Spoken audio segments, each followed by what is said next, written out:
Hey everyone, welcome to the ANDIKA Bulletin for Tuesday, 4th of February 2025, and this is episode 21. Well, I'll tell you what, 24 hours, a lot can happen in 24 hours, so take it away, Ron. Boy, that escalated quickly. I mean, that really got out of hand fast. It jumped up a notch. It did, didn't it? Why do I bring that up? Okay, sorry, a little bit of a joke there.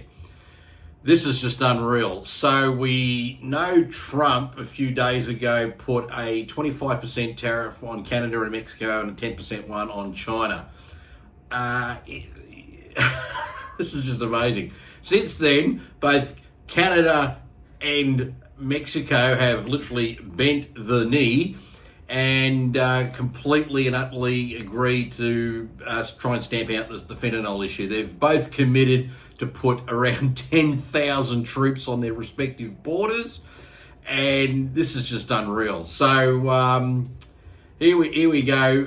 Trump tariff delay deal with Mexico, and moments ago, outgoing Canadian Prime Minister Justin Trudeau said that he too had bent the knee, i.e. had a good call with Trump, and that the US tariffs on Canada would be paused for 30 days after Canada, just like Mexico, agreed to send 10,000 troops to the border as part of a $1.3 billion border plan, which reinforces the border with new choppers, technology and personnel, enhanced coordination with our American partners, and increased resources to stop the flow of fentanyl. Boom! Just like that. So, we've had a bit of a turn back in markets. Now, we got slammed yesterday. ASX, however, at the moment, it's just up 35 points at 8,414. That was our tank yesterday where we dropped about 160. We've just had that little bit of a bounce now, so that's nice. We've also seen a pretty big turnaround in Bitcoin as well. And I'll just get the 30-minute chart there, which will be a little bit better. So that was Bitcoin falling yesterday on the back of the tariffs nonsense, which it was nonsense. And I said yesterday's video it would be a short-lived thing. So there you go. I hope people bought the dip. I bought the dip a little bit in some Bitcoin. But you can see it was just falling. Got as low as $92,500 US dollars.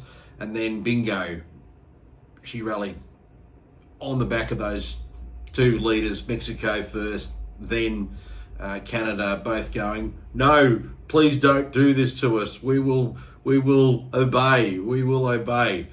And that's just great. It's just great to see that happen there. Another reason probably why Bitcoin also went up, President Trump signed an executive action, said he would direct officials to create a sovereign wealth fund for the US, following through on an idea he floated during the presidential campaign.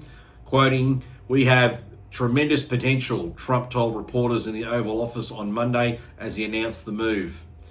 The president said the action would charge the Treasury Secretary Scott Bessent and Howard Lutnick, the nominee for Commerce Secretary, to spearhead the effort.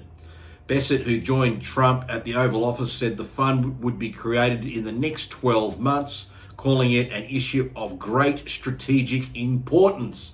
There you go. Now, that's not just in reference to them creating a Bitcoin reserve, but a sovereign wealth fund that's going to probably incorporate a lot of different assets.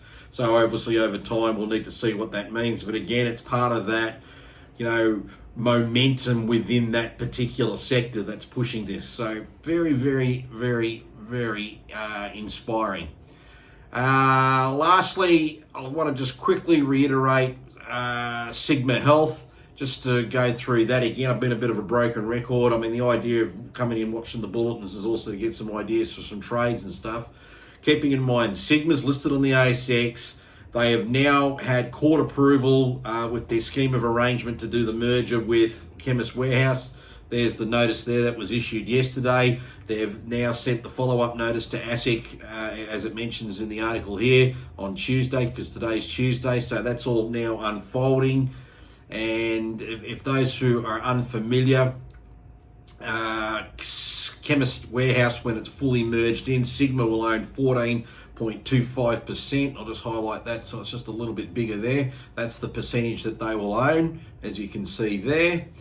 And the brands, this is what the brands will be. If those who aren't familiar with who Chemist Warehouse are or know how big they are a significant Aussie pharmaceutical brand known for offering a wider range of pharmaceutical type products at low prices, hence the way where they're called a Chemist Warehouse. And then there's full service chemists called Amcal and My Chemist, and then there's another discount pharmacy that just focuses just on, drugs, whereas Chemist Warehouse, you can also go there and buy your cheap makeup and you can buy your supplements and all that sort of stuff. There's a lot of stores. And in the financials, this was what I thought was pretty impressive. Just the two highlighted parts here. And this is actually a Chemist Warehouse update, and that's what the market wants to know. Total Chemist Warehouse retail sales for first half of financial 25, $5.1 billion. It's up 13%, so that's good. It means they're putting money through their tills.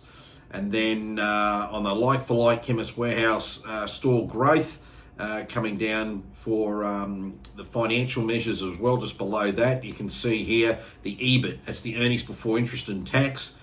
That's so when you strip all that out, this is getting closer to the profit figure, 437 million versus 320 million. That's a 35% growth year on year in terms of growing their EBIT figures, which is just really good. I don't know too many other companies now that are on that sort of trajectory. So I suspect when they list, and keep in mind that when they do list and the people that will be selling will be this 37% down here.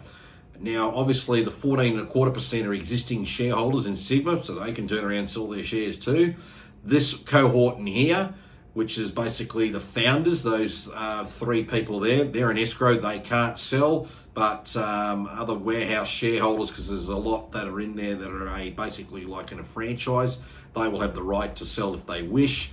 And the only way institutions are going to be able to get their hands on Chemist Warehouse is they're going to have to buy the stock in market. This is not an IPO where the company's listing and selling shares to everybody so you can come in and apply and buy them. They're just having a listing because they're backdooring it through Sigma. So they're already then going to be on the market. Now, the liquidity will only turn up if people decide to sell. Now, if some of these people are going to watch and sit back and see what the landscape's like, instos are going to be saying, well, hang on a sec, we need to own a certain percentage of this because it has an X percentage weighting in the index. So it's going to be really fascinating to watch play out over the first week when it lists. So that's what I'm pretty excited about as well. Hopefully, because we can't predict the future here, it lists well and there's a little bit of a bump there for everyone concerned. But until they list, you just be mindful that it is the market. Things can go up, things can go down. You have the best ideas, the best strategies, the best things, and something randomly can come out and throw a spanner. Just like how Trump the day before said tariffs on, and then the people that he affected tariffs on bent the knee and said things are not the case, and let's be friends and let's now help. So very interesting times. Anyway, we're 8 minutes in, so thanks for joining again in today's video, and we'll catch each other tomorrow. So take it easy.